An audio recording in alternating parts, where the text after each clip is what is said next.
Friends, today we will see some reasoning question on carboxylic acid. So question number 1. Why 100% pure acetic acid is named as glacial acetic acid? Why they are called as glacial acetic acid? So from the name we can understand the acetic acid is some IIT characters. So let us see the actual answers. Actually, the melting point of the pure anhydrous acetic acid is 17 degree centigrade. It is actually 16.9 degree centigrade, so almost 17 degree centigrade. And at this temperature, it is solid. And below this temperature, it looks like icy, that is glacial in characters or looking, glacial in appearance. That's why it is named as glacial acetic acid. What is vinegar and how is it made? Vinegar is nothing but a 5 to 8% aqueous solution of acetic acid. 5 to 8%. If 5% is acetic acid, 95 is water. If 8% is acetic acid, 92% is water. So it is formed by the fermentation of sugars and starch, in which the ethanol is the intermediate product.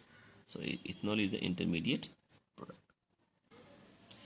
Why the bond length of the CO in carboxylic acids is a bit longer than the aldehyde? So aldehyde also have a CO and carboxylic acid also CO, but the CO bond in carboxylic acid is longer. So first you see the formula. This is the aldehyde, RCOHO and RCOH. So this is the CO bond, this is CO, but in this case CO bond is longer and CO bond is shorter. Why? Because in carboxylic acid, this CO double bond is undergo resonance like this one. You can see here. This is so in any resonance, what happens due to the formation of resonating structures, the bond length becomes little increases, which is absent in aldehyde.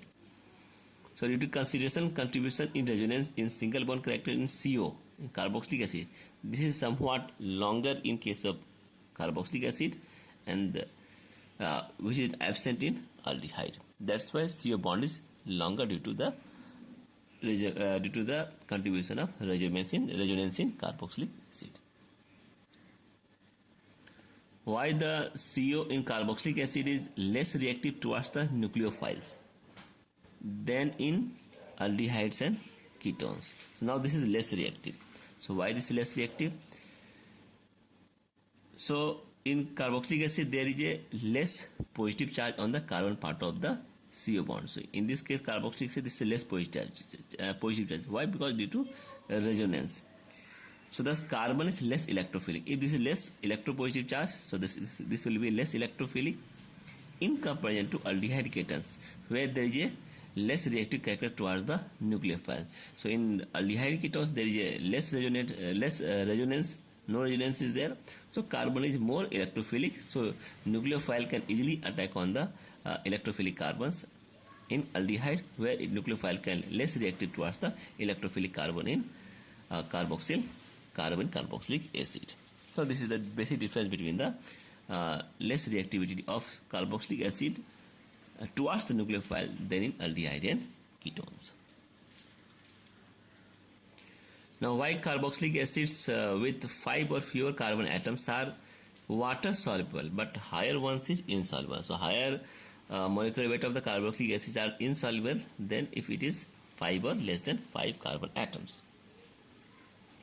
Actually, solubility of the carboxylic acid in water is due to the hydrogen bonding of the carboxylic group. So hydrogen bonding of this carboxylic group is participating, and it makes the boiling point high. Water. So R portion is lyophilic. This R portion of the carboxylic acid is lyophilic in character. So it raises the solubility. So when this R gets large and large, what will happen? It prevails over the first character. First character means insoluble character when the R is very high. So due to this bulky nature of the R group, which is lyophilic in characters, the higher ones are insoluble, while the lower ones means the carbon 5 lower than the 5 carbons are of the carboxylic acid are soluble in water due to the hydrogen bonding. So this is the reason. Why branched carboxylic acids are less acidic than the unbranched acids? So we can see uh, actually the carboxylic group of the branched acid, is shielded from the solvent molecules. So solvent molecules is protecting the branched acids and cannot be stabilized by solvation as effectively as the unbranched acids like the acetate anion is doing. So this acetate anion, so this can be easily shielded by the easily reacted by the water. Okay, so this can be stabilized. While this you can see here, this is the big molecules, and this branch is also there. So in this case, what happens? We can see this is a more shielded due to the steric hindrance. So this is causing a steric hindrance. So this is shielded by this bulky group, which is absent in acetate anion, because this is the small alkyl group is there. So this is not shielding, this anion is there. So this is your more acidic, while this whole group is your less acidic due to the shielding of this bulky R group is there. That's why branched carboxylic acids are less acidic due to a steric hindrance of this bulky group, while the unbranched acids are more acidic because of the state change. Acetic acid can be halogenated in presence of phosphorus and chlorine, but formic acid cannot in the same way. So we cannot halogenate the formic acid in presence of phosphorus and chlorine. Why?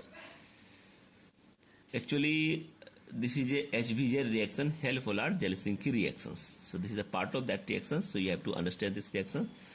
So in this reaction, it occurs only in those carboxylic acids. In this reaction means HBJ reactions. It only happens in carboxylic acids which have only alpha hydrogen. Alpha hydrogen means except the carboxylic acid, the adjacent carbon must have the alpha hydrogen. So this is the alpha carbon. This alpha carbon having alpha hydrogen, which is absent in formic acid. Okay. So this phosphorus and chlorine is actually reacting with the alpha hydrogen. So in acetic acid, this reaction will take place, while in formic acid, reaction will not take place. So we can see in acetic acid there are 3 alpha hydrogen because minimum 1 alpha hydrogen required, but in formic acid there is no alpha hydrogen. So this formic acid will not react with the phosphorus and chlorine, while the other carboxylic acid can react, which must have alpha hydrogen. CO bond length in formic acids are 1.23 angstrom, 1.36 angstrom. But in sodium format, both CO bonds have the same value, which is the 1.27 angstrom, which is little more than this and this. So why it is possible for sodium format? Why is not possible for formic acid? Actually, in sodium format is a resonance hybrid. Actually, what happens? This sodium format means this format ions is the resonance hybrid. This means that this bond will resonate to each other. So when it becomes anion, so they will have 2 structures. Due to 2 structures, the bond length becomes same, that is 1.27 angstrom. This, but in formic acid, there is no resonating structure exist. That's why bond length are different. So if one bond length is how much? 1.23 angstrom because of a double bond present, but if you take the single bond, it is 1.36 angstrom. So basically is format ion undergoes the resonating structures, and in formic acid resonating structure is absent, so we have 2 different bond length. Formic acid is stronger than the acetic acid. Formic acid is stronger than acetic acid. So very easy answer. We can see in acetic acid, we can see there is the methyl group. So this methyl group will acting as a plus I effect. But in formic acids, there is no group is attached, so there is no plus I effect. Now on increasing the plus I effect, negative charge on carboxylic ion will increases and it will destabilize it. Okay, the loss of protons become comparatively difficult in comparison to formic acid. So this will give you electron to this carbon. So there is less chance of release of H plus. So this is your less acidic. Why in such cases absent in case of formic acid. So they will release proton immediately. Hence the acetic acid is the loss of proton become comparatively difficult in compared to formic acid. So acetic acid is your less stronger. You can write here it is your less stronger or you can say formic acid is more stronger than the acetic acid. Fluoroacetic acid is stronger than the chloroacetic acid. You can see this is the fluoroacetic, so this is more stronger than this one. So we can see the answer is very clear. Fluorine more electronegative than the chlorine. So it will withdraw more electrons, it will withdraw less electrons. Fluorine and chlorine both are electron withdrawing group, and electronegativity of the fluorine is more than that of chlorine. So hence the fluoroacetate ion is more stabilized, thus fluoroacetic acid is higher tendency to lose its proton, hence it is stronger. So this will be stronger than that of chloroacetic acid. Formic acid shows the reducing properties. So how it is showing reducing properties? Formic acid can easily oxidize to carbon dioxide and water. Formic acid you can easily oxidize to carbon dioxide water. So like this is the reaction, you can see it is this carbon has a hydrogen and this will give you carbon dioxide plus water. So it is acting as a reducing agent. And formic acid also can reduce Tollens reagent, Fehling solution and mercuric chloride ion. So you can also see that suppose this is the H, oxygen and hydrogen. So one oxygen can be inserted over here. So on inserting, this will give you this oxygen and this will give you this OH and OH. So in this carbon there are two OH present. So definitely there is release of water and it will convert into carbon dioxide. So this will be CO and this will be whole will be converted to water. So one O is there. So this is easily oxidized to carbon dioxide in water. This is the basic mechanism of reducing behavior of carboxylic formic acid. Beta keto acids undergo decarboxylation easily. So once you note it down, if the acid is beta keto acids, so let us see how it is decarboxylate easily. So beta acid means first you understand. So this is the carboxylic acid COOH. This is the carboxylic acid. This is the alpha carbon. This is beta carbon. So this is the beta keto acids.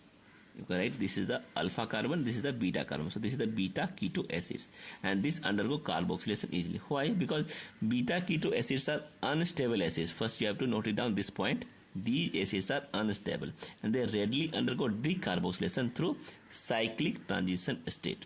Means they will form a cyclic ring. So we can see this what happens, this will undergo electrophilic characters. So this pi bond will shift to this carbon, this is the mechanism, and again this electron will shift to this hydrogen, okay, and this will shift to this one. So this will make a one bond like this one. So this pi bond is going to this side, double bond, and this will take one hydrogen, so this become OH, and this CO2 will come out easily by making double bond. So OH means this is first become your enol, and enol means undergo tautomerization. So it will tautomerize and it will form your ketone. So this beta keto acid under cyclic transition state, it will form the ketonic and it will give you the carbon dioxide very easily.